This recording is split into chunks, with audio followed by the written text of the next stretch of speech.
Today's video is sponsored by Surfshark. Hello and welcome to another video in this To Australia and Beyond series. I'm in Sydney Airport here in Australia, and today's the first day that I'm going beyond. I'm actually going to Fiji for the very first time with FIJI Airways on their A350 in business class. It's going to be a great trip. Come with me and let's check out their brand new product.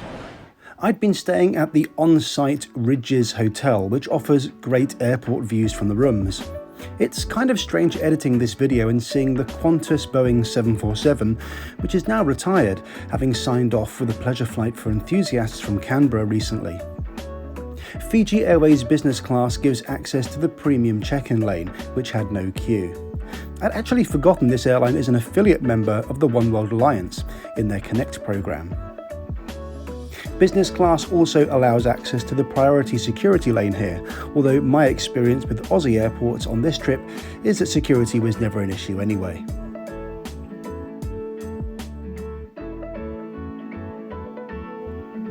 I was nice and early to the airport, so I sought out the Qantas lounge.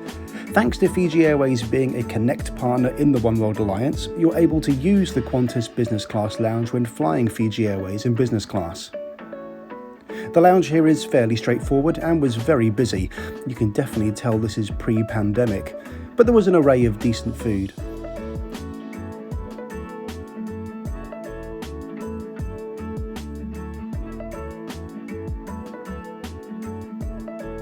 You can also indulge in some alcohol, or play it safe like me and go for the coffee. I'm not quite sure how Dennis Bunnick does these coffee carrying shots, by the way. It took me 3 goes to get this one right.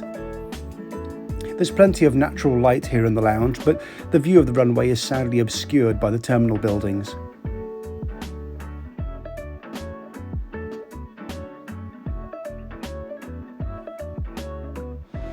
Outside the lounge, plane spotting opportunities are plentiful. Here is one of my favourite liveries of Vietnam Airlines and a Royal Australian Flying Doctor Service aircraft which has just arrived in from the bush.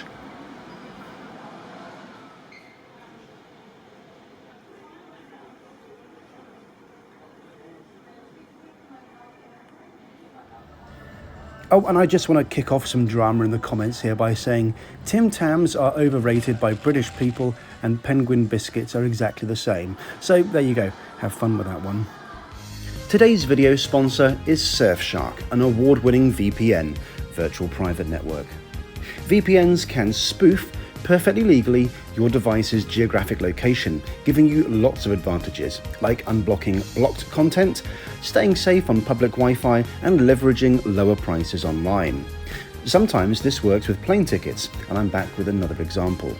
Flying to Hong Kong in business class this time without the VPN, from the UK I'm seeing the lowest prices here of £1,635 return. Enabling the VPN to search as if I'm from a lower income country can reveal better options, as the way airlines price their tickets sometimes varies between the country of sale. Here, an option with Israeli airline El Al saves us £48. In one go, that's a greater saving than 27 months of Surfshark membership. Go to surfshark.deals/wingin to check it out. Get 3 months for free and 85% off the regular price with a 30-day money-back guarantee.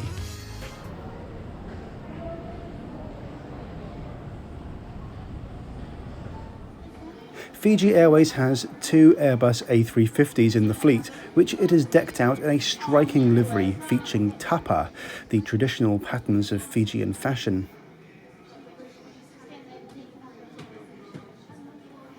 Also, a little bit of trivia for you.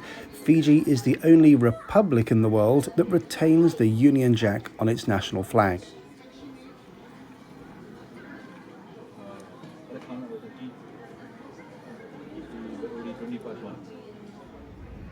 So about 20 minutes left until we start boarding the flight, bound for Nadi in Fiji. Now, I actually got really lucky with this particular flight. When I booked this months and months ago, this flight was scheduled to be one of their bog standard A330-200 aircraft, which normally flies the route. But in the meantime, Fiji Airways released their new A350 product on this route. I'm flying an aircraft which is just a few weeks old today. It's only been in service with Fiji for about 20 revenue flights so far. So I'm really looking forward to it. Sometimes when you get equipment changes, you get a downgrade, and that's not good. Today I've won the lottery and I've got a massive upgrade. This A350 contains a far better product than Fiji Airways' previous A330 business class seat. So I'm really looking forward to it, and I hope that you are too. If you enjoy these video reviews, you might want to check out my written summaries on simple flying, the link for which is in the description text below the video.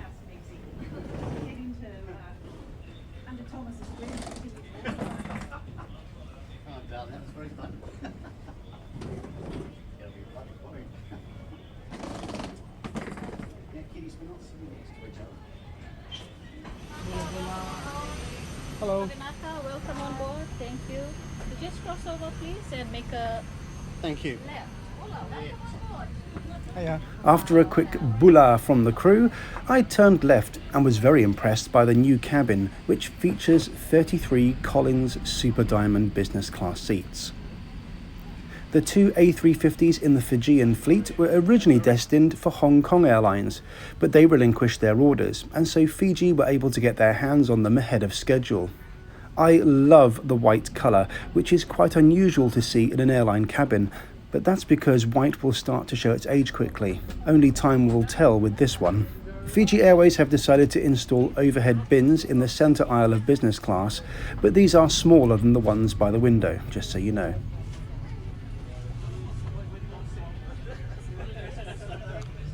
Armrest, Lovely. and I'm Albert. I'll be assisting business class. We have water, a mocktail, which is non-alcoholic, and a glass of champagne. I think I'll have a champagne. Thank you, You're Albert. most welcome. Thank you. To have you on board. Cheers.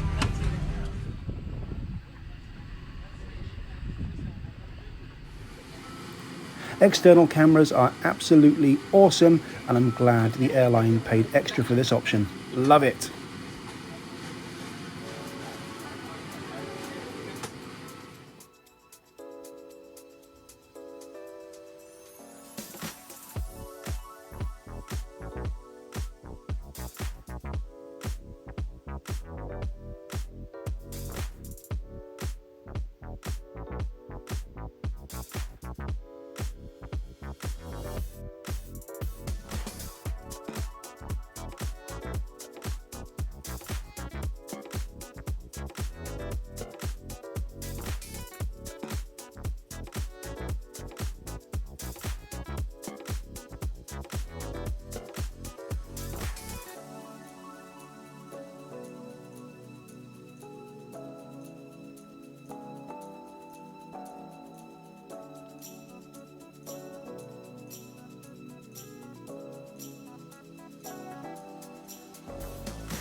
After a sharp turn back northeast after takeoff, it was time to sit back and relax. It's 1,968 miles to Nadi, the capital of Fiji, and it'll take 3 hours and 41 minutes today. This was a brand new seat for Fiji Airways, and they'd included a guide to it in the literature pocket, which was helpful, although seasoned business class flyers will know their way around the seat anyway, as it's similar to those fitted on American, Air Canada, WestJet and many others. The storage is plentiful, with the largest pouch containing a remote control and both the socket and USB charging points. A smaller, shallower pouch will easily take your passport and mobile phone. The armrest raises up and can be opened to reveal the headphones and a complimentary bottle of water.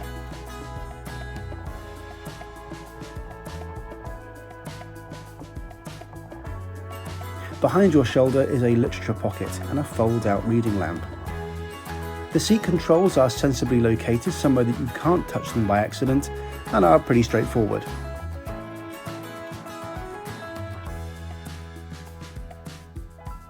Privacy is good too.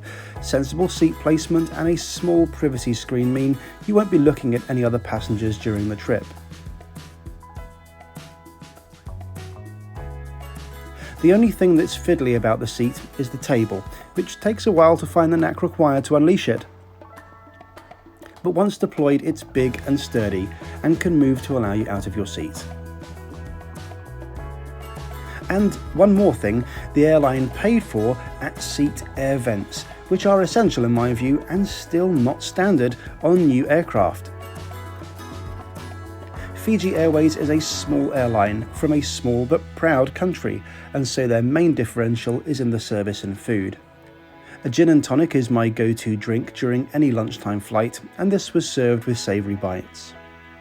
I'd never flown in this part of the world before, and looked down to see Lord Howe Island, which is legally a part of Australia and has been settled for less than 200 years. The airline offers printed menus, even on this relatively short route between Nadi and Sydney, although the menus are reused between flights. The brunch menu for the outbound sector was on one page, while the lunch menu for our flight was on another.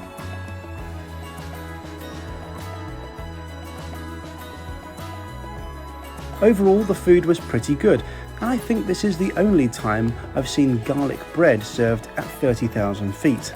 Garlic bread is the future. I've tasted it.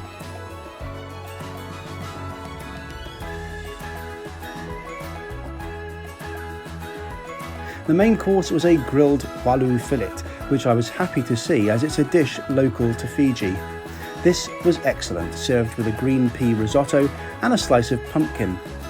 The fish is quite like tuna in texture and quite buttery to taste. Many of you know I'm a railway enthusiast too, and I was shocked that the first I knew of Fiji's extensive sugar railways was on this packet of local sugar.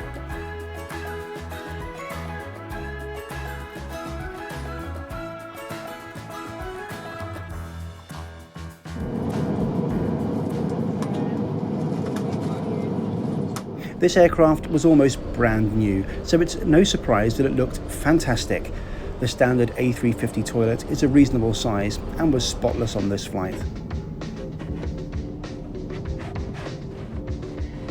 Of course, this seat converts into a bed at the touch of a button.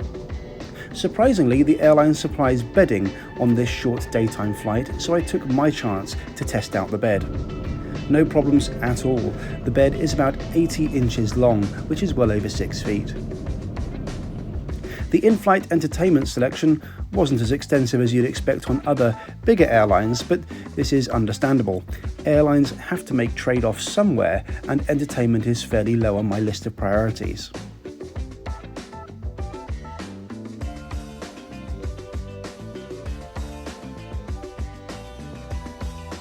Wi-Fi is also available, but is data capped, which isn't made terribly clear. Hopefully the airline will fix, or already has fixed this. And so after 3.5 hours, we were on approach to the island nation of Fiji. A storm was brewing, as always seems to happen any time this Brit visits anywhere sunny and warm.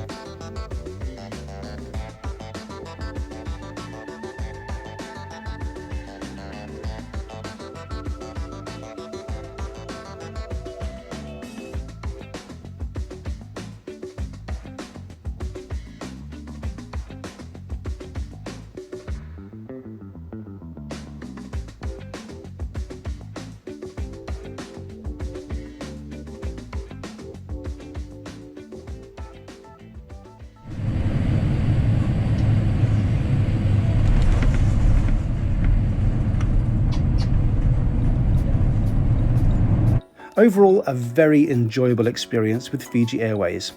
There is competition on this route from Qantas and Virgin Australia, but neither of these use a wide-body aircraft, so this is definitely the preferred option. I paid $801 Australian for this one-way flight.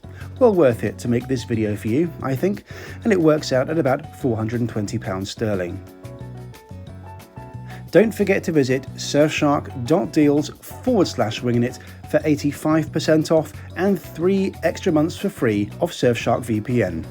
Thank you for coming along, and I will see you in the next video. Bye for now.